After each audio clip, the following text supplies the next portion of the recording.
What's up, guys? Today I am going to run through a list of some of the most common questions that I get from my clients, friends, family, and honestly just anybody who has questions about bodybuilding. First and foremost, what is your favorite music to listen to in the gym? Mine is kind of whatever. I go through phases. I'll listen to like metal for like 3 months, then get really bored, go to EDM, get bored, go to rap. It just kind of is all over the place. Lately, I've been on a pretty big techno kick, so that's my thing. But I don't really listen to music in the gym. You know, I have it playing, but when I'm focused on a set, everything else gets tuned out. Probably my second most asked question I get is, what is your favorite PED? So I'll preface my favorite by saying none of these compounds are going to do anything for you if you aren't absolutely locked into your lifestyle in every other way. They're only going to do more harm than good in that case. That being said, my personal favorite is going to be test. Plain old testosterone. It's as simple as that. People say test is best and they say it for a reason. It just fucking works. I don't really run anything complex though. For me, the most complex my stack design gets is test, mast, and NPP. That's it. No orals. They're really not necessary unless you're, trying to preserve strength and performance in the gym leading into a show, kind of late into prep. They can be a useful tool to keep that activity up and that performance up in the gym. Tren is tren, and the side effects are very real, more than anything else, but you're not really going to get the crazy effect that I think a lot of people think you will. It has a marked increased effect over other compounds like test or mast. It's definitely not nearly as mild as those, but that increase comes with a lot of side effect drawbacks, and it's kind of just not worth running unless it's for one very specific purpose. And getting into bodybuilding, you'll realize that. You'll realize that these aren't necessities in the bodybuilding space. I don't need to run MPP to be big. I don't need to run tren to be lean. But they are tools that help you get to that point a little more effectively. Is getting lean going into a show and maintaining strength and mass going into a show a little bit easier with tren? Yeah, absolutely. Is putting on a little bit more size in your push-up phase or your off-season phase where you're not as concerned about water retention and such a little bit easier with NPP? Yeah, certainly. But it's not this crazy increase. It's not like, oh, the off-season started, I've got to throw in 500 mgs of NPP a week, or, prep has started, it's time to start blasting as much tren as my body can handle before my piss turns orange. It's not like you need to throw these things in, because just throwing compounds at problems is not the way to solve those problems or make anything more effective. It's just a way to help address them if done intelligently. So all that being said, favorite PED, testosterone. Favorite food. This is such a hard question for me to answer because when I think about this question, whenever I'm asked this question, I'm usually hungry for something. And whatever pops into my head that I'm hungry for is the thing that I will say is my favorite food. But if you ask anybody who knows me, specifically my wife, and you ask her, what's his favorite food? What would he eat most often?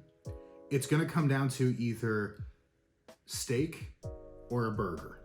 More than likely a burger. Yeah, a good burger, you just can't beat it. I can't eat it year round. It's an off-season push-up phase only thing, but you just can't beat a solid burger. My favorite exercise. This is a really fucking hard question for the same reason that my favorite food was a hard question to answer. Whenever I'm asked this question, I usually have something in mind that I'm really, like I'm training that day. Let's say someone asks me this question on a push day. I'm like, oh, it's going to be like an incline bench, right? But today is an off day. Today is my rest day. So it's probably a good time to ask me this. And I would say if I had to pick my favorite movement that I'm doing right now in my routine, T-bar rows. You just gotta love a fucking heavy T-bar row. It just feels good to crank that weight off the floor and move some fucking plates around. Love it. This next question is, do you have any tips for knee pain? And I want to say no, but I want to say yes. The reason I want to say no is it's so individualized. You can be having a lot of different issues that are presenting in the knees, and it's very hard to say what's actually going on and what might resolve your issue best. So talk to your doctor, find a physical therapist, work through it. That's my best advice, is find a physical therapist.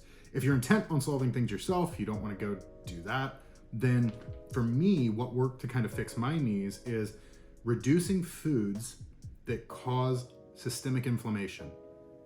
Cut out processed foods, cut out all the things that are driving that systemic inflammation really high, simple sugars and things like that, and focus on eating more whole, clean food. When you do that, it'll kind of help with that inflammation across your entire body, and you might notice a little bit of an increase there. More specific to the knees, something else I did is I started taking BPC 157. BPC 157, a peptide, a healing peptide, usually taken in conjunction with TB 500, another peptide.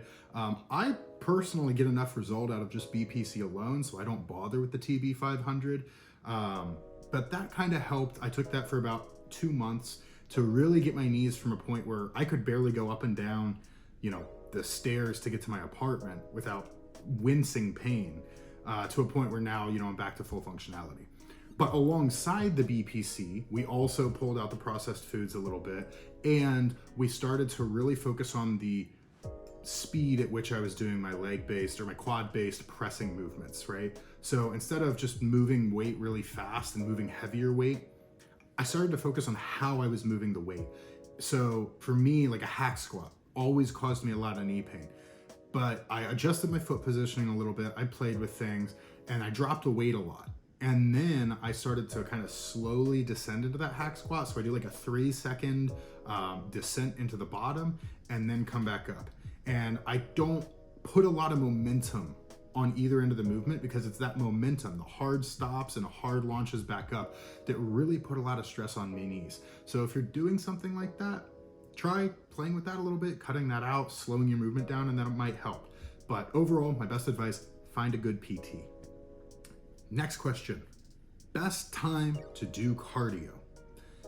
I don't know exactly what they mean when they ask this by time, if it's like dieting or off season or what they're getting at, but I'm assuming it's time of day. And if we're talking about time of day, then get it in whenever. It's whatever works best for you. Is it, best to do fasted cardio or post-workout or evening cardio? The reality is they're pretty much all the same. The only time I would advise not doing your cardio is pre-workout. You should never do it right before your lifting session. That's just silly. Doing it post-workout or fasted in the morning, there's a very minor difference between the two, if any. The important thing is that you're getting that cardio in. The important thing is just have the activity. Now, to kind of go into my next question, which is, do you do fasted cardio? Me personally, I do, but it's not a necessity. There are times where I have done cardio in the evenings because it fit my schedule better, and it's not a big deal. I just prefer to do it in the morning because I don't really eat right away. I usually wake up about 5:30, 6 o'clock, and I won't eat my first meal until about 9:30 in the morning. So I have this 3-hour span, 4-hour span in some cases, where I'm just able to kind of sit with my wife, have a coffee, watch some TikToks, watch a YouTube video, get some work done in the morning, go get my cardio in before I have my food, come back and have my first meal. So for me, it just kind of makes sense. But if your schedule doesn't allow for that, and let's say, it works best for you to just do it while you're at the gym, maybe you don't have access to cardio equipment at home, or you don't like running outside, whatever, then you can do your cardio right after your lifting session, and it's not going to cause any major difference between morning fasted or post-workout cardio. Same thing for evenings.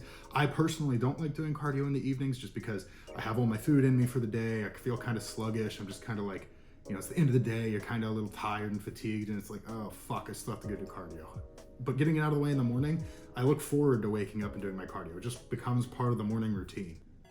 Last question, how do you structure your cheat meals? This is a question I get a ton.